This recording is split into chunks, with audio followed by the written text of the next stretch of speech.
Okay. So, coming to communication skills కానీ, English మీద ఉన్న గ్రిప్ కానీ, ఇంగ్లీష్ నాలెడ్జ్ ఎక్కువ ఉండాలంటారా యూపీఎస్‌సీ క్వాలిఫై అవ్వాలి అంటే? లేదు. అంటే ఇది గూడా మళ్ళీ స్టూడెంట్స్ చాలా ఒక అపోహలో ఉంటారు. హుహు. ఆ అపోహలో ఉండి వొకాబులరీ నేర్చుకుంటారింక. Very hard core vocabulary Hindu hmm. News పేపర్‌లో వస్తది గదా! సో, అవును. అలా అంటే చాలా మెస్మరైజ్ చేయాలి, ఎగ్జామినర్‌ని నేను ఇంప్రెస్ చేయాలి అన్న ఉద్దేశ్యంతో వాళ్ళ ఫోకస్ అంతా సబ్జెక్ట్ కంటే ఎక్కువ వొకాబులరీ పైన. So, not at all important.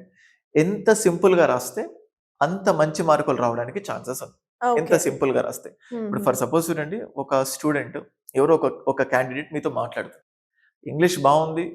Normal లాంగ్వేజ్‌లో ఉంటే మీకర్థమవుతుంది. కానీ అదే స్టూడెంట్ అనవసరంగా, అవసరం లేకపోయినా అనవసరమైన వొకాబులరీ వాడుతున్నప్పుడు మీకేమనిపిస్తది? అర్థం కాదు. ఎందుకింత ఓవర్ యాక్షన్ ఆ! చేస్తున్నాడు ఎగ్జాక్ట్‌లీ. అనిపిస్తుంది. ఓవర్ యాక్షన్ అనే ఫీలింగొస్తది. ఎగ్జామినర్‌కి కూడా అదే వస్తది. హ్మ్. అంటే ఆయన ఎవాల్యుయేట్ చేస్తాడు. ఆ వొకాబులరీ చూస్తాడు. ఎందుకు అవసరం లేదు అంత రాయాల్సింది. So, hmm. He is trying to more emphasise గాని, లేకపోతే మోర్ హైప్ చేయడానికి ట్రై చేస్తున్నాడు అని అనిపిస్తది. ఎప్పుడైనా ఎగ్జామినర్‌కి సింపుల్ అండ్ షార్ట్‌గా ఉండాలి. ఓకే.